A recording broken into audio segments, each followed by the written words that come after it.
This is a story about two kinds of people.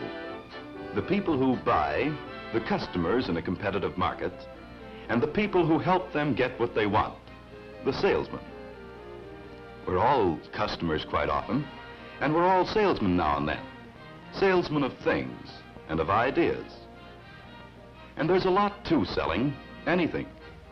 There are rules and ways of doing the selling job that have to be followed if we expect to be successful in a competitive market. Well, now, here's Don Evans. He's a pretty good young salesman. Lots of drive. Spends his time off the floor studying his product, planning his next day's work. Only trouble is, sometimes Evans thinks he has all the answers.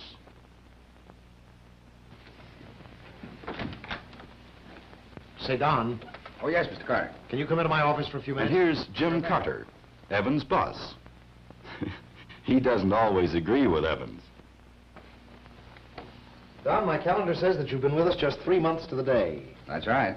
Still like it? Oh, yes, sir. I like selling. I like it here. I like the job, too. I just hope the job likes me. Sit down. Well, Don, for a man who's only been with us 3 months, I'd say you were doing all right. But you know, Don, successful selling in this business or any other isn't all just a matter of natural ability or the will to win. It takes a lot of hard work, study, practice, and above all, a thorough understanding of what selling is really all about. You remember, Don, when you first came here, we had several sessions on what selling really is and how to go about it? Uh-huh. I think you caught on fast, too, for a start. But before we go any further, it might be a good idea to see where we're at so far. You know, Don, right now you're forming sales habits that are going to stay with you. It's easy to form the wrong habits that are hard to get rid of. On the other hand, it's just as easy now to form the right habits.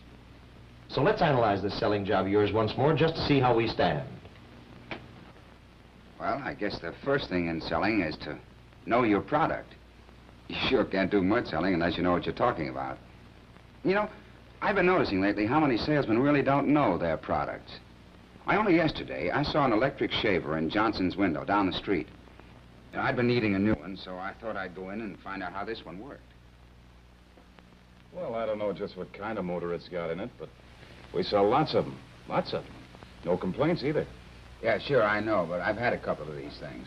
One of them was okay, but I lost it. The other only ran half the time. So I'd like to know what's what before I buy. Well, we handle a lot of different makes of shavers in this place. Yeah, sure, thanks.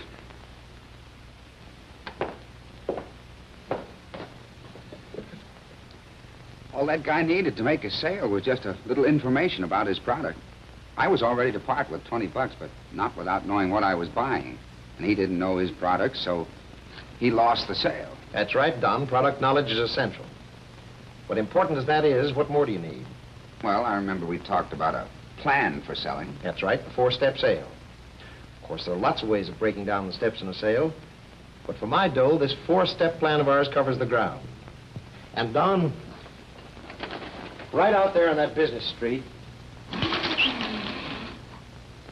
you can see those 4 steps at work all day long. Take, for example, the first step, finding prospects. All those people out there, they're prospects for all sorts of products. That's why those stores out there are located where the greatest number of people pass by. In other kinds of selling, of course, like ours, you have to go find the prospects yourself, most of them. You have to use every device under the sun to find people who can qualify as prospects for our product. Those other steps of the sale are being worked out there, too. Take the second step, creating the desire to own. That flapjack operation over there, creating the desire to eat in this case. The idea is to present your product to the prospects in whatever way appeals to them most, to make them want it. That flapjack boy has it, and it's the same idea no matter what the product. And take that kid over there. He has a prospect. He has created the desire to own. But unless he can get the man to part with a nickel, he's just been wasting his time. That's sometimes the toughest part of the job. But it's the payoff. That's right, kid. Make the old tightwad come across. There, that was a perfect example of the 3rd step of a sale, getting the decision to buy. And there's an example of the final step, delivering the product right. By delivering the packages right to her car, the clerk has followed up his sale with a goodwill gesture that should bring the customer back again, and may help get her to send in her friends. Well, I think I've got those 4 steps pretty well in mind, Mr. Carter. And fact, I've got them all down right here. And in addition, I've tacked on some reminders of some of those other things we talked about. You know, the rules for handling people. Good, let's hear them. Ask questions. That's point number one. Seems like the only way you can find out how to handle a prospect is to ask questions that'll get him to give you the information you need. Let the prospect talk. That's the only way you can discover what he really wants, what he's interested in, whether you're on the way to selling him. That's right, Don. If you do all the talking, you get darn little help from the prospect. So you let him talk. What's your next point? Don't argue. Arguments just make people mad. You don't get people to buy things by making them mad at you. You try to set them straight, but not by arguing. In fact, you can win an argument and lose the sale. Yes, but, the old one, too. You tell the prospect, well, yes, that would seem to be the case, but there's another angle. You know, Don, using the yes, but is one way to avoid an argument and get the prospect thinking along your lines. Agree that what he says may be partly true, or used to be true, and then get in your licks. Repeat the objection. Then the prospect knows you've got it straight. Or maybe he'll back down a little, or even admit that this isn't his real objection at all. And finally, concentrate on the main objection. Answer it to the prospect's complete satisfaction. You can usually get him so he has to say yes when you ask for that order. Of course, there's probably a lot more to this business of handling people. Well, Don, that's all good stuff.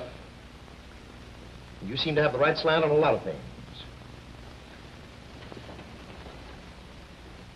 But someplace along the line, you seem to have missed one of the most important points of all.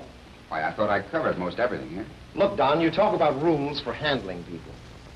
But just what are you trying to accomplish with these people, these prospects? What are you driving at? Well, I guess I'm trying to get them to buy the product. Sure. But why should they buy it? Why do they buy it? Well, because it's tops. Because it's got what they want. Got what they want. All right, now you're getting someplace. Well, what is it that they want? What do people want from any product? What are the buyer's interests? Why do people buy one product instead of another? What are you trying to prove to people with all your product knowledge and so on? I'm trying to get them to buy. Buy what? Well, the product, of course. Look, Don. You've got a whole mass of sales information stored up there inside your head, but you've forgotten what you're trying to accomplish with it. Think it over. What do people want from any product? What do they want out of life? What are the buyer's interests?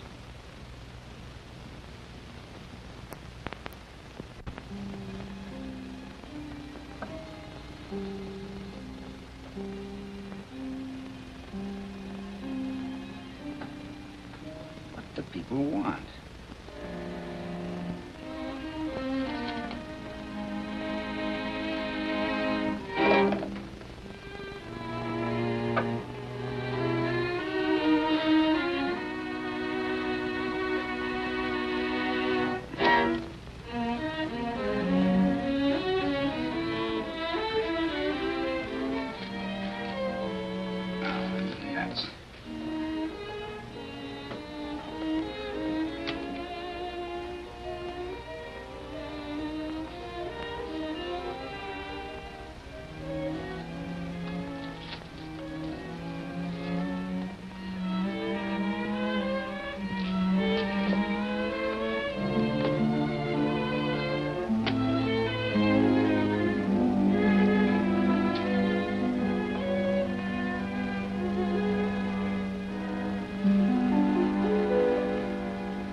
What do people want?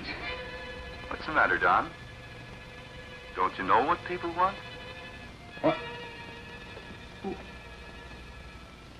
Oh, never mind about where I am. I'm just the guy inside your noggin.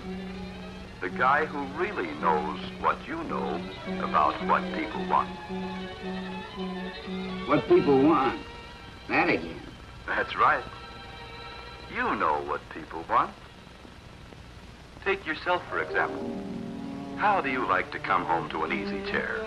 A pleasant, warming fire in the fireplace. Just relax with your slippers.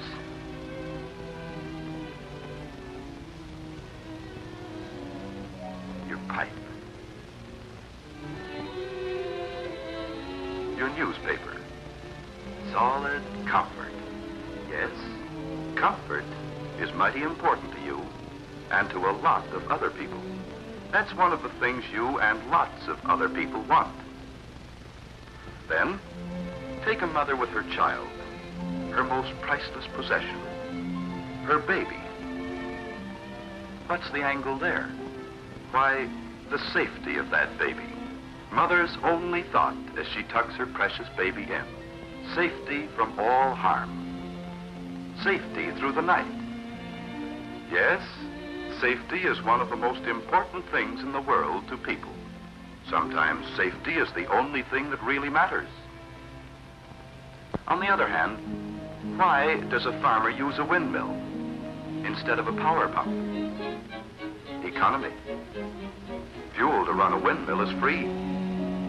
Economy. The farmer's first consideration in using a windmill. A thing of first importance to many people. And why do we have jet planes? Why? Just one reason. Performance.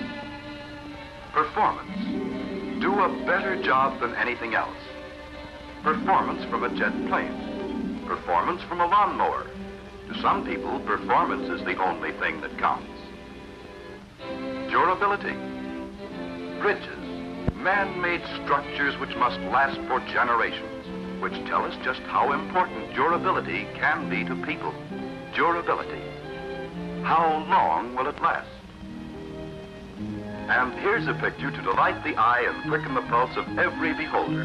To many people, like the artist, appearance is all important. Beauty in women, beauty in many other things. Well, that's it. Those are the 6 things that people want. The 6 buyer's interests. Of course, sometimes we call them by other names, but it's the same thing. For example, take that cigarette. You pick a certain brand, maybe for its flavor or its firmness or the fact that it doesn't make you cough. Well, in a cigarette, those things all add up to performance. Performance in a cigarette.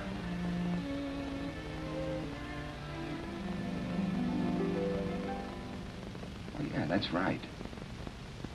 But doggone it, with my product, all I have to do is give a complete demonstration. If I do that, I've answered all 6 of the buyer's interests. Partly answered, Don. Sure, you should always give a complete demonstration. But you've got to do a thorough selling job on the prospect's main interests. For instance, those are certainly good-looking shoes you have on. Why did you buy them? Right, because they're comfortable. I've got to be on my feet an awful lot in this job, you know. Exactly. And while the shoe salesman mentioned appearance and economy, you wouldn't have bought those shoes unless they were comfortable. Someone else might have been more impressed by appearance. But to you, comfort was the chief interest. So the salesman hit that hard. The thing is that different people attach different degrees of importance to each of the 6 buyer's interests. One may think performance is the most important. Another, economy, or safety, or comfort. I get it. My job in selling is to find out which of these interests each prospect is most interested in. And then to show that my product is the answer. Absolutely. Product knowledge, the 4 steps of the sale, the rules for handling people. All these things should be aimed continually at finding the prospect's interests. And then, proving that your product best fills those interests. That's true of every salesman, no matter what he's selling. Take Pete, for example. He sells china, very expensive china, and not so expensive china. Good morning, madam. What can I show you today? Well, I'd like to see something in a dinner set. All right. Did you want something for every day, or were you interested in something more elaborate? Well, something for every day. And I don't want to spend too much.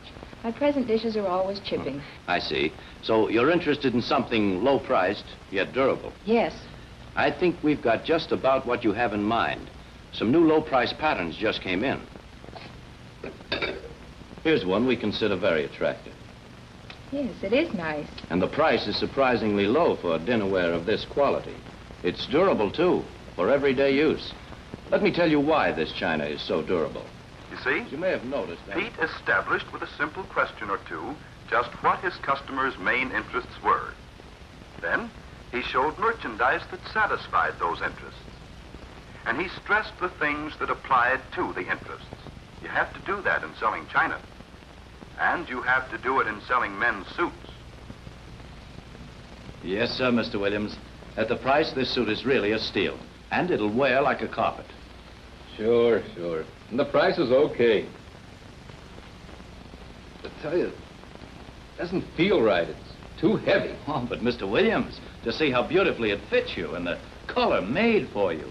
And at that price. Listen, I wouldn't take this dog bed for a gift. Wait a minute. Hold everything. Let's back up a little and do it right. Seems a little heavy. You'd be more comfortable with a lighter weight material? Right. Let's just try on this lightweight pinstripe. And see if it doesn't give you the comfort you want. And it'll hold the press about as well as any material you can find.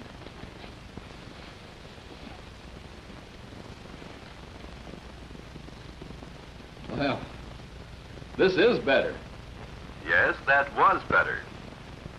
When a prospect gives you a hint as to what his interests are, stay on the beam. Prove his interests. If he wants comfort, sell him comfort, not price or appearance. A good salesman keeps that constantly in mind in selling clothing, and it's the same thing with radio. Real furniture construction, as you can see. The wood is about the finest we've seen in any radio cabinet. Genuine hardwoods and hardwood veneers, not synthetic. No, it certainly is good looking. Yeah. And for loading and unloading the phonograph, it's really convenient. You just pull the door open and the record player slides out where you can reach it easily. It is convenient. Yeah.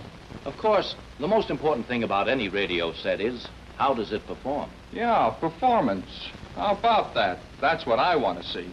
Yes, how does this one perform on this new FM everyone is talking about? Well, just wait till you hear it. But first, I'd like to tell you some of the reasons why the performance of this set is so much superior. Now, performance begins right here. Well, there are lots of ways of doing it, but you have to find out which of the 6 interests your prospects are most interested in. Then, you have to demonstrate your product in terms of that interest. Well, Don, that's the story. Actually, you really knew those things all along. You just have to remember them all the time, at every step of the sale. Remember what people want. That's what Carter was talking about. The things people want. 6 buyers' interests. Comfort, safety, economy, durability, performance, and appearance. Yes, sir, that's it. That's the answer to what people want.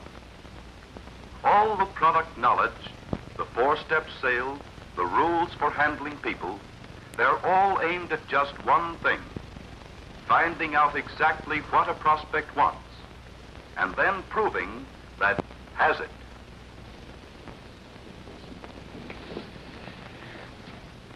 You see? I knew it all the time.